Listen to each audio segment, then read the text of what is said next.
월요일 안녕하세요. 우리가 잠든 사이 월급을 벌어다줄 월급 루팡즈. 안녕하세요. 저는 이스타입니다. 안녕하세요. 저는 린스타입니다. 오늘도 테디 연수 함께하겠습니다. 어서 오세요. 반갑습니다. 네, 안녕하세요. 와우. 네. 어색하시죠, 테디 연수? 항상 어색합니다. 좋아요. 자, 오늘도 빠르게 오늘 재밌는 이야기를 한번 시작을 해볼 텐데 네. 오늘 어떤 쪽의 기업을 한번 보실 거예요? 오늘은 이제 우주에 우주. 대해서 한번 말씀을 드려볼까 내 합니다. 최애 산업. 오, 진짜 오늘은 인스타가 엄청 좋아하겠네요. 네. 그 우주에 대한 관심들 많으시잖아요. 네네. 그리고 네. 뭐 다들 생각하시겠지만 그래도 뭐 한 앞으로 10년, 15년 뒤면 네. 우주 기업들이 굉장히 뭐 돈을 많이 벌 것 네네. 같다라는 이제 생각을 뭐 다들 하시죠. 네네. 지금은 사실은 근데 마땅한 종목들은 없어요. 네. 그러니까 얼마 전에 뭐 아크에서도 네. 예, 이제 뭐 우주 관련 ETF가 나왔잖아요. 네네. 맞아요. 근데 뭐 보면은 좀 황당할 정도로 넷플릭스 이게 들어가 있고. 넷플릭스에 들어가 있고 그런 게 들어가 있잖아요. 넷플릭스가 우주 ETF에 들어가 있어도 되는 거예요? 들어가 그러니까 있어요. 뭐 논리는 뭐 네, 논리는 나쁘지 있어요. 않더라고요. 네. 뭔데요? 그러니까 이제 위성을 많이 쏘게 되면 네. 오지에서도 이제 인터넷이 되니까 네, 넷플릭스 되니까 볼 수 이제 있다. 넷플릭스 볼 거다. 되게 잘 갖다 붙였다. 네. 음. 네, 네. 뭐 저는 잘 모르겠고요. 그래서 하여튼 그런 식으로 이제 우주에 대한 먹거리들을 많이 찾고 있고 네네. 뭐 블루 오리진이라든지 네네. 그리고 뭐 스페이스X, 버진 갤럭티 뭐 나머지는 다 비상장이고 버진 갤럭티는 상장이 되어 있는데 네네. 버진 갤럭티 주가 보시면 내가 이걸 투자를 해야 되는지 말아야 되는지 사실은 좀 의문점도 많이 있어요. 네네. 그러니까 이게 뭐 그런 기업들이 이제 말로는 이렇게 할 수 있겠지만 나중에 어떻게 될지는 정말 모르는 거고. 맞아요. 그러다 보니까 이제 그러면은 나는 우주에 투자를 하고 싶은데 어떤 거에 투자를 해야 되냐. 그러니까요. 그렇죠. 그렇다고 이제 우주 ETF라고 봐도 이거는 우주라고 하기엔 조금 최근에 애매한. 포트폴리오 변경됐는지 모르겠지만 제가 그 ARKX 처음 나오자마자 시가총액 그러니까 순위 1위 네. 기록하고 있는 기업을 보니까 트림블이라고 하는 트림블이라고 하는 기업인데 보니까 그 지형 계측하는 그 예전에 원래 트림블 내비게이션이라는 이름이었었어요. 그러니까 내비게이션 만든 데예요. 그러니까 지형 계측을 잘하는 그런 데가 ARKX에 들어가 있길래 이건 뭐야 도대체? 그 농기계 제가 자주 얘기했죠. 존디어. 네네네. 존디어 들어가 있어요. 디어앤코가요? 네. 이거 약간 그러니까 이게 그 도대체 뭐- 마르션 생각나는데요, 근데? 맞아요. 그것 때문에 그걸 넣은 거긴 한데 어쨌든 그게 중요한 거라기보다는 우주에 투자하고 싶지만 지금 마땅히 투자할 곳을 사실 발견하기 쉽지 않아요. 그렇죠. 거기에 대한 답을 오늘 네. 주시겠다는 거잖아요. 맞습니다. 오. 첫 번째 기업으로는 이제 맥사 테크놀로지. 네. 예, 뭐 제가 얼마 전에도 이제 아침에 방송에서 얘기를 했는데요. 방송이 나가고서 얼마 뒤에 골드만삭스에서 업사이드를 45% 올렸습니다. 혹시 들어보셨어요 이 기업? 아니요, 멕사테크. 예. 뭐 맥사라고도 부르고 막사라고도 막사르르라고도 부르고 근데 린스타도 엄청 많이 접한 기업이에요. 그래요? 진짜 많이 언제요? 접했어요. 많이 보셨을 거예요. 진짜 많이 봤어요. 제가 언제요? 모르죠. 몰라요. 구글에다가 막사르 테크놀로지 딱 쳐보면 네. 그 우리 팬데믹 때 공항이 이렇게 비었습니다 위성 사진. 해변이 이렇게 비었습니다 위성 사진. 아, 그거 위성사진. 다 막사르가 거의 진짜 거의 대부분 막사르가 제공하는 거더라고요. 맞아요. 뭐 우리나라는 특히 이제 북한 북한. 네, 북한. 뭐 미사일을 쏠 것 같습니다 하면서 이제 뭐 대포동 어쩌고 하면서 그러니까요. 뭐 나오는데 위성 사진 밑에 이제 뭐 출처 네. 막사르 테크놀로지 되게 딱 많아요. 그런 이제 진짜 기업이에요. 아, 그러고 보니까 본 것 같아요. 그렇죠. 네, 그러고 보니까 아니 이렇게 말을 하니까 기억이 조작되는 건지 모르겠는데 그 밑에 있었던 것 그래요? 같아요. 맞아요.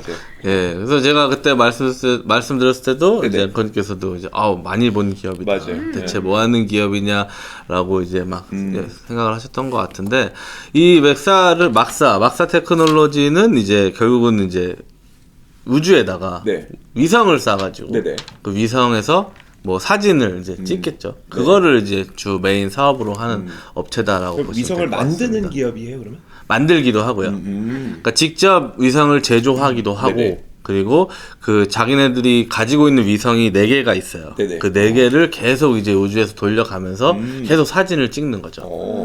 그러면 이거를 이제 한 게 사실은 1957년부터 우주 관련 사업을 시작을 했거든요. 역사도 오래됐네요. 그렇죠. 그러니까 처음 거의 1세대라고 보시면 될 것 네네. 같아요. 그러니까 우주 산업이라는 게 점점 이 뭐라 그러죠? 그러니까 고객들이 네네. 바뀌고 있습니다. 네. 그러니까 사실은 얼마 전까지만 해도 우주 산업에 돈을 쓰는 거는 무조건 국가였어요. 나사밖에 없었죠. 그렇죠. 네. 국가가 뭐 예전에 뭐 미국하고 저기 뭐 러시아하고 막 대결도 많이 하고 그리고 최근에 뭐 중국도 막 하겠다고 네네. 난리가 나고 국가 차원에서 돈을 쓰는 건 굉장히 많았는데 네. 근데 이제 개별 기업들이 사실 쓰는 건 별로 없었단 네네. 말이죠. 네, 뭐 처음은 아니겠지만 사실은 그게 좀 메인스트림으로 좀 돈을 쓰기 시작한 게 우리가 다 알고 있는 이 구글어스. 네. 그렇죠. 구글어스를 처음 봤을 때 굉장한 충격을 다들 맞아요. 받으셨을 거예요. 네, 이게 네, 뭐야, 막, 네. 뭐 이게 가능해? 막 네. 그래서. 괜히 막 유학 갔다 오신 분들 막 옛날에 자기 살던 데 막 찍어보기도 하고. 요즘에 그렇죠. 진짜 네, 거의 저예요, 다 저. 공감하실 거예요. 궁금하니까. 네. 그리고 우리나라도 이제 로드뷰 같은 것도 나왔지만 네네. 위성 사진도 있잖아요. 네, 맞아요. 그러니까 그런 것들이 사실은 다 돈이에요. 그렇죠. 그렇죠. 그거를 하기 위한 돈이고 그리고 그거를 찍는 게 단순히 뭐 보는 게 아니고 이게 어떻게 보면 역사가 되는 거죠. 맞아요. 네. 이게 지금 뭐 작년에 찍은 거 올해 찍은 거 달라진 게 뭐가 있고 맞아요. 그렇죠. 뭐 어떤 뭐 산을 찍었는데 산이 뭐 이렇게 수풀이 이만큼 있었는데 그게 네. 뭐 낮아진다든지 또 기후 뭐 이렇게 얘기하고. 예, 네. 뭐 정말로 활용할 때가 굉장히 많습니다. 네네. 그러니까 우리가 지금 표면적으로 보는 거는 아까 말씀하신 것처럼 뉴스에서 이제 보는 것도 있지만 네. 정말 이 빅데이터는 정말 활용할 게 굉장히 많고 앞으로 더 많아질 수밖에 없는. 그러니까 이제 그런 이제 어쨌든 위에서는 굉장히 많은 것들을 볼 수 있고 그리고 옛날에는 사실은 그게 단순히 사진만 봤다면. 네. 이제 요새 우리가 많이 얘기하는 빅데이터에서 네. 뭐 인공지능과 머신러닝을 네네. 이용을 하면 또 굉장히 많은 걸 할 수 있지 않을까. 그쵸. 네. 그렇죠. 뭐 그런 이제 생각을 하는데 실제로 그런 것들이 많이 뭐 진행이 되고 있다라고 보시면 될 것 같습니다. 그래서 뭐 결국은 이제 얘네들이 그냥 단순히 위성만 쏘아가지고 그거 돌리는 사진만 받는 게 아니고 네네. 그 데이터를 이제 가공을 하고요. 가공을 해서 판매를 하는 업무까지 이제 하는 거죠. 네. 그럼 이제 가공도 어떻게 할 거냐. 뭐 예를 들어서 어쨌든 똑같은 데를 계속 찍으면 네네. 뭐 달라지는 것도 있을 거고 네네. 그런 거를 이제 뭐 사실 뭐 옛날 같으면은 뭐 그래픽 작업 사람들이 막 이렇게 할 수 있겠지만 네네. 지금 같은 경우에는 이제 뭐 그거를 이제 AI를 이용해 가지고 네, 그렇죠. 네. 뭐 사실은 잘 모르겠죠. 우리는 잘 모를 수 네. 있는데 AI를 이용해 가지고 뭔가 정말 활용할 만한 데이터로 만들 수 있다라는 거죠. 네. 그러다 보니까 이제 이 막사에서도 이제 얘기하는 게 이제 뭐 물체 인식 기술 같은 것도 굉장히 좋아해서 예전에도 제가 한번 말씀을 드렸었는데 뭐 위성에서 이렇게 뭐 예를 들어서 월마트 같은 네네. 데를 딱 네. 찍으면 미국의 월마트는 뭐 주차장이 말도 안 되게 넓잖아요. 그쵸. 뭐 운동장 같은 막 주차장이 딱 있는데 네. 옛날에는 뭐 거기에 한 10,000대가 뭐 예를 들어서 10,000대가 주차가 돼 있다 그러면은 찍으면은 한 2대 3대 정도 인식이 가능했다라고 해요. 만대 중에. 네. 근데 이거를 계속 이제 기술을 개발하다 보니까 지금은 10,000대면은 한 5,000대 이상 뭐 번호판이라든지 이런 것까지 다 식별이 가능할 네, 정도로 네. 굉장히 이제 그런 기술들을 계속 뭐 발전을 시킨다라고 보시면 될 것 같습니다. 아, 그만큼 더 자세하게 이렇게 볼 수 있는 어떤 기술이 개발이 됐다. 그렇죠. 아무래도 뭐 쏜 거는 옛날에 쐈으니까 이게 뭐 쏜 게 90 몇 년, 뭐 2000년대 초반 이럴 때 이제 쏜 네, 위성들이거든요. 네. 물론 이제 앞으로 또 위성을 쏘겠죠. 그렇죠. 위성을 쏘겠지만 뭐 그러면 이제 더 좋은 이제 기술들이 들어갈 거니까 더 사실은 발전 가능성이 큰 거고. 네.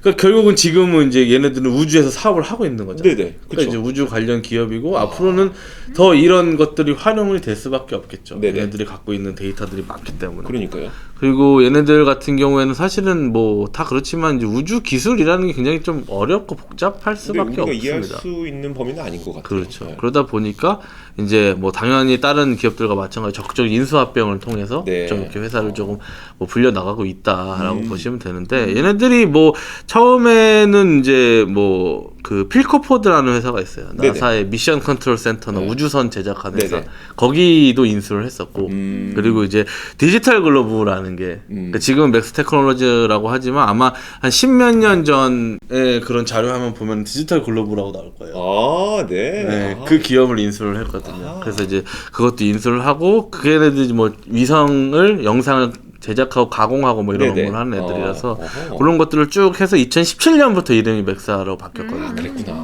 시가총액이 한 20억 달러, 한 네네. 10억 달러 정도 하면 3조 원 정도 하는 기업이고요. 네. 근데 3조 원 정도 하는 게 놀라운 게 그냥 뭐 쉽게 말하면 사진 팔아서 그러니까 저는 이게 제일 궁금해서. 사진 장사로 3조. 네, 사진 팔아서 3조 할 수 있다라는 게 그럼 엄청난 나도 거죠. 사진관 열겠다. 그러니까 이게 그 진짜 사진 팔아서 돈이 된다는 거네요. 네, 사진 팔아서 돈이 되는 거고 뭐 정확히 말씀드리면은 네. 이제 사업 부분이 두 가지입니다. 네. 두 가지가 이제 위성을 이용한 이미지 정보를 제공하는 이제 얼스 인텔리전스 부분이 그 좋아서 얼스 인텔리전스지 사진 장사. 그 사진 장사가 매출의 한 60% 네. 정도를 차지하고 있어요. 네. 예, 작년 한 해 매출액이 17억 달러니까 네. 거기 한 60% 정도면은 뭐 사진 팔아서 굉장히 많은 돈을 벌고 있는 거고요.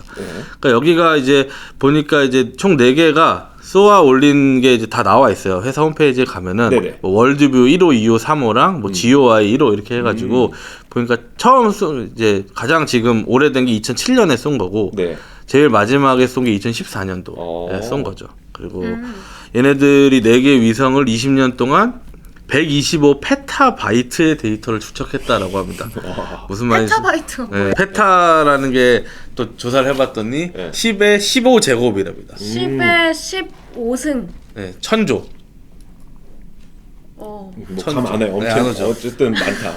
크다. 네. 그렇죠. 뭐 1억 2,500만 기가바이트라고 하니까 1억 우리가 뭐 상상할 수 있는 범위는 네, 아니에요. 그렇죠. 상상할 수 있는 맞아요. 기가 뭐 그런 건 아닌 것 같고요. 그래서 고해상도 이미지를 이제 촬영해서 가공해서 다양한 곳에 사용할 수 있는 데이터로 만드는 뭐 그런 이제 만드는 작업을 해서 다양한 데 판매를 하고 있다라고 보시면 그러니까 저는 되고요. 사진 장사라고 우리가 농담 삼아 얘기했지만 진짜 대단하다라는 느낌이 좀 계속 네, 들거든요. 뭐 더 대단한 거는 이제 사진 장사를 하는데 네. 이 맥사에 이제 개발자들이 있을 거 아니에요. 네네. 어쨌든 네네. 이제 막 네. 이거를 하는 사람이 700명 정도 있다고 합니다. 700명. 와우. 예, 그러니까 뭐 사실 사진만 가지고 700명 그것도 그냥 뭐 단순히 뭐 편집 이런 거 하는 사람들이 그렇죠. 아니고 뭐 이렇게 머신러닝이나 이런 그러니까요. 전문가들일 거잖아요. 그런 사람들이 700명이서 붙어가지고 데이터를 조금 더 자세히 가공하고 또 세분화를 시키고 이게 네. 데이터가 세분화가 돼야 여기저기에 팔아먹을 수 맞아요, 있죠. 맞아요. 네. 예, 그런 이제 작업들을 하고 있는 이제 뭐 사람들이 많아서 그래서 이제 결국은 이미지 그러니까 사진을 판다라는 뭐 되게 간단한 얘기를 했지만 이걸로 뭐 사진만 팔기 때문에 네네. 에비타 마진율이 거의 50%. 아 근데 이 에비타는 이제 사실 위성 비용이 많이 들어갔을 거잖아요. 어떻게 그렇죠. 보면. 뭐 순이익을 네. 그런 게 많이 들어갔을 테니까. 네. 예. 그거는 어차피 조금 시간 지나면 다 없어지는 거니까 이익 더 그렇죠. 좋아지겠네요. 이익이 더 좋아질 수밖에 없는 거죠. 예. 그래서 이제 이것만 가지고 작년에 10억 달러 팔았으니까. 네. 예. 그거에다가 지금 50% 남는다라고 하면은 이제 굉장한 거고. 네. 지금은 사실은 전체 매출의 한 70% 이상이 정부. 그러니까 이제 아무래도 이제 국방부라든지 그렇죠. 네. 그런 쪽에서 이제 많이 이제 뭐 사용할 수밖에 없고 나머지는 이제 우리가 아는 뭐 아마존, 네. 구글, 아. 예, 페이스북, 팔란티어, 어. 뭐 GM 뭐 이런 데들. 어. 그러니까 이런 데이터를 이용해서 뭔가 뭐 2차적으로 부가가치를 생산할 수 있는 기업들은 다 이걸 사용할 수밖에 없다. 앞으로 더 그럴 거고요. 네. 예, 점점 이제 이런 뭐 어떻게 보면 시공간을 초월한 네네. 막 뭐 배송도 이제는 뭐 데일리 배송이 아니고 이제 뭐 그러니까요. 나중 되면 이렇게 누르면 바로 올지도 몰라요. 그렇죠. 네. 저는 딱 지금 문득 든 생각이 테슬라가 자율주행차가 완성이 되면은 그걸로 택시 장사도 한다 그랬잖아요. 네네. 그러면은 그거를 개발함에 있어서도 이게 반드시 필요할 것 같아요. 그럴 수도 그렇죠. 있죠. 뭐 그런 것도 네, 무조건 맞아요. 필요할 거고 그거를 어떻게 자기네들이 다 구축을 네. 할 수는 그러니까요. 없잖아요. 네네. 그럼 일단 있는 걸 갖고 와서 해야 될 거니까. 예, 굉장히 여기서는 앞으로 먹거리가 많을 수밖에 없는 네. 예, 이 사진 장사가 더 잘 될 것 같은. 그러게요. 예. 막사는 사진관. 두 번째 사업 부분은 이제 우주 장비 제조도 합니다. 아, 그게 이제 네, 위성 만들고 그렇죠, 장비 그렇죠. 만들고. 이제 스페이스 인프라스트럭처 부문이라는 게 있는데 여기는 1970년부터 아까 뭐 저기 필커포드 얘기도 했지만 네. 예, 나사의 우주선을 제작을 직접 했습니다. 그 필리코 포드가 자동차 포드 맞더라고요. 예. 포드랑 필리코랑 이제 합병을 그래요? 해서, 네 맞아요. 그래서 포드도 옛날에 자동차 회사지만 옛날에 우주 산업 했다고 하더라고요. 아, 그때 워낙 진짜? 경쟁적으로 우주 산업을 했던 때라 네. 그 소련하고 지금 우리가 소련 아세요? 소련 아세요? 고르바초프 이런 거. 아 이거 그 40, 50대 분들 꽤 많이 볼 것 같은데 추억 돋으시죠? 아무튼 진짜 무슨 말인지 모르겠습니다. 그 시대에는 진짜 뭐 수많은 기업들이 정말 뭐라고 해야 될까요? 국가도 이제 우주를 정복해야 된다. 막 뭐 소련이 먼저 막 우주선 쏘아올리고 하니까 엄청나게 막 열심히 했나 봐요. 그래서 그 포드도 실제로 그때 우주 산업을 했다고 뭐 하더라고요. 모터를 만들고 뭐 네. 이런 것들은 다 뭐 총 동원이 돼가지고 네, 이제 그랬다고 할 수밖에 없는. 우주 장비 저렇게 예. 예, 그래서 얘네들이 뭐 결국은 이제 직접 설계부터 네네. 제조하고 판매까지 다 하고 있고요. 현재 우주에서 궤도를 돌고 있는 위성들이 엄청 많잖아요. 네, 뭐 네. 정확히 몇 개인지는 제가 그것까지 조사를 못 해봤는데 그 중에서 90개가 이 맥사가 제조한 그냥 모노폴리구나. 예. 90개가. 예. 와. 90개고 지금까지는 한 285개 정도의 우주선을 제작을 했다라고 합니다. 그리고 이제 뭐 작년 7월에 사실은 화제가 됐던 것 중에 하나가 나사에서 이제 화성에다가 네. 네, 하나 쏘아 올렸잖아요. 네네. 로봇. 네. 그 퍼서비어런스. 네네 맞아요. 라는 맞아요. 이제 예. 그게 있는데 그 퍼서비어런스의 로봇 팔하고 네. 카메라 포커스 시스템 예. 이 막사르 사진관에서 중요하죠. 팔이랑 예. 카메라 포커스. 그렇죠. 아, 예. 네, 사진관이니까 거기서 구축을 했고요. 그리고 최근에 이제 민간 기업에서도 계속적으로 수주가 늘어나고 있어서 여기에 따라서 이제 확대가 되고 있다라고 있는 상황입니다. 와, 우주 산업에 투자할 기업이 있나 생각을 했었는데 정말 대단한 기업이 있었네요. 그래서 어쨌든 간에 앞으로 사실은 뭐 할 수 있는 게 굉장히 많습니다. 뭐를 할 수 있나 좀 찾아봤더니 네네. 예를 들어서 뭐 군사작전, 뭐 방위 뭐 이런 건 당연한 거고요. 아까 환경 얘기도 나왔고 네.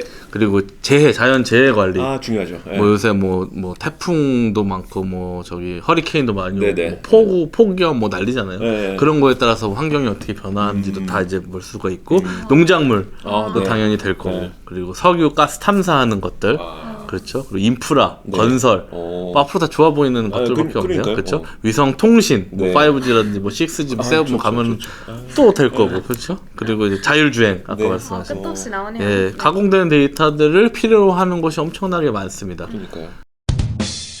그 다음 기업이 제가 기억하기로는 엑셀이라는 맞아요. 엑셀. 기업이었었어요. 네. 엑셀도 상당히 저는 관심이 많았었는데 한번 엑셀 들어볼까요? 예, 이 미래 소재 음. 하면 어떤 생각이 드시나요? 미래 소재. 미래 소재, 신소재? 탄소죠. 우리 카보나이트, 그렇죠. 카본 피버. 아 카본 피버. 예, 예. 카본 피버를 하는 애들이에요. 아, Carbon fiber요? 예. 탄소 섬유. fiber. 예. 그 가장 쉽게 접할 수 있는 거는 네. 이제 길에서 BMW 같은 거 네, 보면 네, 그 약간 무광으로 네, 맞아요. 이렇게 앞에 이렇게 딱 돼 있는 거. 예, 예. 맞아요. 그게 이제 카본 그쵸. 소재가 들어간. 네네. 예. 탄소 섬유라는 게 굉장히 활용도가 높습니다. 탄소 섬유가 뭐냐면 뭐 저도 조사해 보니까 원사 안에 탄소가 92% 이상 함유된 섬유라고 해요. 섬유. 네. 그러니까 뭐 결국은 실이죠. 네. 근데 이제 직경이 10 마이크로미터. 그러니까 머리카락보다 가는. 네네. 예, 굉장히 가는데 이게 철에 비해서 무게는 4분의 1밖에 안 되는데 그렇죠. 강도가 10배가 세고 네. 탄성이 7배가 셉니다. 그리고 고온과 화학 물질에 대한 내성이 우수하고, 그러니까 뭐 열이 높아도 괜찮고 열팽창도 적고. 네. 그러니까 뭐 어디에나 쓸 수 있다라는 거죠. 근데 이게 옛날에는 되게 비쌌어요. 네, 그렇죠, 그렇죠. 근데 이제 점점 이게 싸지고 있는 거죠. 맞아요. 아무래도 그러다 보니까 굉장히 다시금 좀 주목을 받고 있는데 네. 그냥 탄소 섬유라고 뭐 네이버 같은데 쳐보시면은 네. 제일 많이 볼 수 있는 게 뭐 우리나라에서 탄소 섬유를 뭐 국책 사업으로 뭐 무슨 뭐 연구 개발 뭐 네. 이런 것들이 굉장히 많이 네. 시장이 앞으로 엄청나게 좋아질 거고. 근데 왜 그런 얘기가 나오느냐? 모든 거에 다 쓸 수가 있습니다. 그리고 가장 핵심적인 것들에 쓸 수가 있어요. 그러니까 시장에서 되게 좋아 보이는 거 갖고 오면 네. 다 탄소 섬유를 쓸 수밖에 없는 우주, 네. 그렇죠? 드론, 그렇죠. 네. 전기 자동차, 네, 네. 그렇죠? 뭐 풍력 발전 네네. 이런 것들은 다 탄소 섬유가 들어갈 수밖에 없는. 그러니까 예전에는 뭐 철이라든가 이런 거 뭐 이렇게 많이 했지만 네. 그런 거는 이제 무겁기도 하고 네. 결국은 이제 뭐 효율성을 따졌을 때는 이 가벼우면서 탄성도 좋으면서 튼튼하면서 사실 맞아, 말이 안 맞아. 되는 소리지만 그걸 탄소 섬유가 하고 있다는 거 네, 아니에요? 그렇죠. 그런 걸 이제 탄소 섬유가 할 수 있다라는 거죠. 그 우주 이게 가능한 산업에서 건가? 네. 탄소 섬유, 그러니까 가벼운 게 왜 중요하냐? 그 제가 얼마 전에 자료를 보니까 그 피터 틸이 운영하고 있는 파운더스 펀드 아시죠? 네. 파운더스 펀드에서 그 자료가 나왔었어요. 우주에 보낼 때의 가격, 무게당 가격이 나왔는데 가장 최신 자료는 아니에요. 근데 제가 눈에 딱 띄었던 게 뭐였었냐면 1kg을 그 저궤도 위성까지 쏘아 올리는데 드는 비용이 500만 원이라는 거예요. 그러면 예를 들어 이제 우리가 생수 한 병 1kg짜리 1리터짜리 생수 한 병 올리는데 500만 원 든다는 거예요. 그거. 그렇게 말이 말하니까 안 돼. 참. 네. 이게 그러니까 무게를 줄이는 게 무게를 줄이는 게 우주 산업에서는 정말 핵심인 거예요. 이게 진짜 비용이 그러네. 너무 비싸다 보니까 그렇죠. 결국 그 철로는 비용 감당이 안 되는 거죠. 탄소가 꼭 필요한 거죠. 그러다 보니까. 아니 사실 그냥 당장 자동차만 보더라도 자동차 무게가 가벼워지면은 에너지 효율성이 훨씬 좋아지잖아요. 그래서 이런 거 쓰이면 되게 좋을 것 같거든요. 그러니까 인류는 어쨌든 간에 계속 이런 무게를 줄이기 위한 엄청난 네. 노력을 네. 해왔습니다. 심지어 뭐 네. 다이어트 할 때 돈 많이 쓰잖아요. 돼지 같은 놈. 이게 무게를 제일 이게 현실적이에요. 이거 뒤통수 맞은. 그러니까 이런 소재들도 점점 경량화를 시키는데 굉장히 많은 이제 비용과 연구를 통해서 네. 예, 지금까지 온 거고 지금 상황에서 제일 적합해 보이는 게 탄소 섬유. 그러니까 뭐 찾아보니까 미국에서 또 건설 분야에서 철근 대신에 네. 탄소 섬유를 쓰기도 하고 강합니까? 미국 인프라 시설들이 다 낡았잖아요. 네네. 그러면은 이제 거기다가 탄소 섬유를 바탕으로 해서 하면은 또 이제 좋을 거고 그리고 뭐 최근에 뭐 철이 사용되는 모든 산업엔 다 적용 가능하다라고 네. 보시면 됩니다. 그래서 헬리콥터, 뭐 우주선, 네. 우리 요새 뭐 의류 이런 것들도 있어요. 네. 기능성 의류에 카본 피버 들어가. 그래요? 예. 왜냐면 이게 뭐 탄소 좋고 뭐 좋을 그러네요. 테니까 그런 것도 있고 그리고 낚싯대 중요하지. 이렇게 할 때 탄성. 네, 중요해. 그쵸 중요하죠. 네, 그렇죠. 뭐 무거운 거 들어 올려야 되니까 옛날에 강해야 되고. 대나무라 했지만 옛날에는 그렇죠. 그리고 뭐 테니스채, 골프채. 그쵸. 예, 그 뭐 여러 가지 또 굉장히 다양한 곳에 뭐 수소차 연료 탱크 이런 데서 쓸 수 있어요. 그러겠네요. 강해. 신기하다. 네, 그렇죠. 이게 이름이 섬유라서 사실 그렇게 강력하다는 게 와닿지가 않는데 공사 현장에서 철을 얘가 대체한다 그러니까 조금은 와닿네요. 그렇죠. 뭐 그런 것들에 많이 쓰였고요. 네. 지금 보면은 이제 어쨌든 간에 말씀하시면 제품 중량을 줄이고 네. 연료 효율성이 높아질 수밖에 없으니까 굉장히 좋은 건데 이게 사실은 제일 세계에서 잘하는 기업은 뭐 일본. 네. 예, 일본이 그런 거 소재 많이 잘하니까. 하잖아요. 경쟁이 굉장히 치열하고 최근에 이제 유럽 기업들이 많이 올라오는데 유럽 기업들이 많이 올라온 이유가 아까 말씀드린 BMW 때문에. 네. BMW가 이제 차에다가 카본 피버를 넣기 많이 넣고 시작하면서 있어요? 예, 넣기 시작하면서 이제 이거 만드는 애들이 필요하니까 투자를 많이 했겠죠. 그렇죠. 네네. 그러다 보니까 얘들도 이제 그걸 바탕으로 빠르게 올라오고 있다라고 보시면 될 것 같아요. 네. 이게 이제 사실은 이제 지금까지는 항공기에 제일 많이 쓰였습니다. 항공기 같은 경우에는 예전에는 항공기에 뭐 사실은 뭐 1980년대만 하더라도 전체 항공기를 만들 때 그 전체 그 재료에서 카본 피버의 비중이 한 4% 네. 정도밖에 안 됐다고 해요. 근데 이게 점점 이제 그 효율성이 높아지면서 작년 기준으로는 거의 50%가 사용이 된다고 해요. 근데 이렇게 되게 절정기를 맞았을 때 하필이면 코로나가 와가지고 그렇죠. 보잉이 계속 생산을 했어요. 네네. 보잉하고 에어버스 계속 생산했어야 되는데 생산을 못 하니까 네네. 이제 사실 이쪽 매출 비중은 좀 줄어들었겠죠. 그렇겠죠. 그렇죠. 그럼 엑셀도 팬데믹의 여파를 그대로 네, 뭐 받긴 받기는 했겠네요. 받았는데 대신에 이거에 이 외에 다른 분야들이 워낙에 많아지다 보니까 이제 오히려 앞으로 더 좋을 수밖에 없는. 그리고 항공기 결국 계속 만들 거잖아요. 네네, 그죠. 항공기도 점점 이제 뭐 이런 기술들이 많이 들어가다 보니까 점점 더 카본 피버 많이 쓰면은 네네. 앞으로 매출은 쫙 올라갈 거고. 그렇죠. 그리고 뭐 미국의 보잉, 뭐 에어버스는 이제 프랑스니까 네. 그쪽에서 쓰겠고 네네. 보잉에서 만들면 당연히 헬셀 걸 쓰지 않겠습니까? 미국 거 써야죠. 네, 그렇죠. 미국 메이드 인 기업들은 USA를 미국 써야 거 되니까 쓰죠. 네. 예, 그런 것 때문이라도 굉장히 좋을 것 같은데 헬셀이 되게 역사가 깊은 뭐 기업입니다. 이게 사실은 1948년도에 창립이 됐어요. 와우. 2차 세계대전이 끝나고 얼마 네. 되지 않아서 창립이 됐고 이게 미국의 역사와 함께 발전을 했다.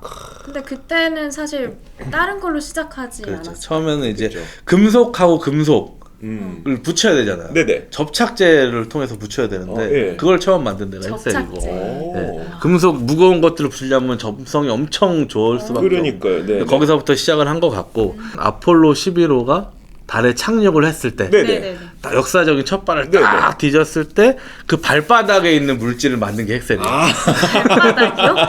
네. 아이고 웃으면 안 되는데 왜 웃음 나지? 발바닥에 어째 물질이 뭐 그런 약간 거기가 어떻게 될지 모르니까 네네. 약간 점성도 있어야 돼 그런 게 있어야 되고 그 물질을 만든 게 네. 이제 헥셀이다. 와, 본드 기술이 엄청나구나. 아, 그렇죠. 그래서 현재 이제 특허는 한 1,350개 정도 되고 있고요. 시가총액이 한 50억 달러 정도 됩니다. 한 6조 정도 되는 기업이고 네. 현재는 탄소 섬유 그리고 탄소 섬유를 이용한 합성 물질 그런 거를 이제 하고 있다라고 보시면 될 것 같고요. 그래서 뭐 지금까지 고객사들은 당연히 이제 항공기 쪽이 많았어요. 그래서 네네. 이제 에어버스, 보잉, 그리고 GE 뭐 이런 애들이 많았고, 네. 그리고 이제 국방, 노스롭 그룹만, 레이션 뭐 이런 애들도 많았고, 그리고 뭐 BMW 같은 완성차 기업, 그리고 이제 베스타스 같은 이제 풍력 발전, 아, 네네. 예, 이런 그러니까 것들.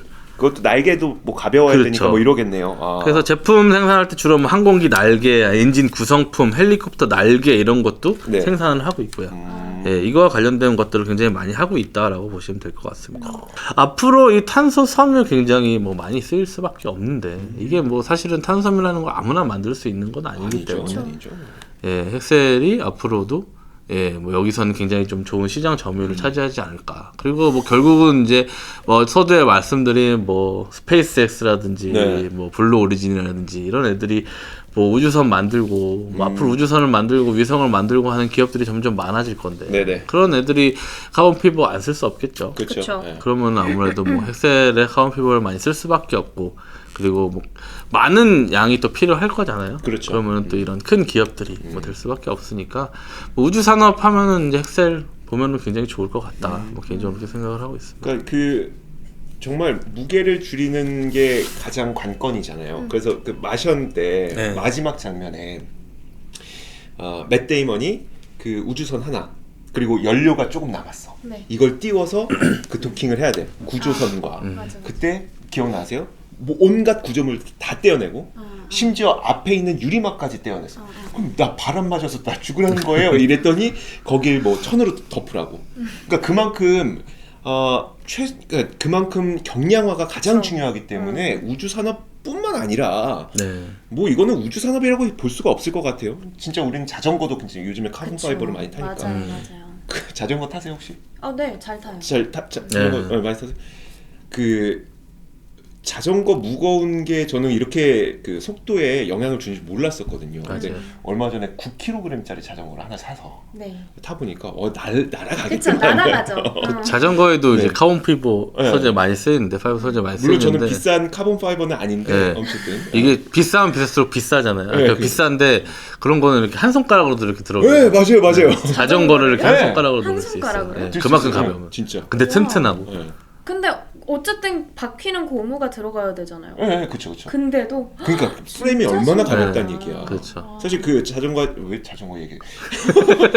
그 기어박스가 제일 무겁거든요. 네. 기어박스가 되게 무거운데 사실 기어박스는 탄소 섬유를 하기는 아직은 어려운 단계인 것 같은데 기어박스랑 그 말씀하셨던 페달도 좀 무거워요. 페달도 무겁고 한데 그거를 다 포함해서 진짜 이렇게 들 수 있어. 우와, 얼마나 신기하다. 가볍다니. 카본 파이버. 그걸 하고 있는 헥셀. 네. 그래서 오늘 결론을 얘기하자면 막사르 사진관과 아폴로 발바닥, 그렇죠. 아폴로 발바닥의 헥셀 이 두 가지 기업. 아니 우리 구독자분들께서 이 막사르 테크놀로지인데 사진관으로 계속 기억하실 것 같아요. 막사르 사진관 왜 안 나오지? 그러니까 자, 제가 티커 말씀드리겠습니다. 막사르 테크놀로지는 MAXR 그리고 헥셀은 HXL 이 두 가지 기업입니다. 참 재밌는 기업이니까 여러분들께서 또 공부해 보시는 그런 시간을 가져보시면 좋을 것 같아요. 자, 오늘 월급 루팡즈는 여기까지 하도록 하겠습니다. 혹시 더 하고 싶으신 거 있으세요? 얼추 다 끝나셨죠? 네. 테디 연수와 함께한 자 월급 루팡즈 여기까지입니다. 고맙습니다. 고맙습니다.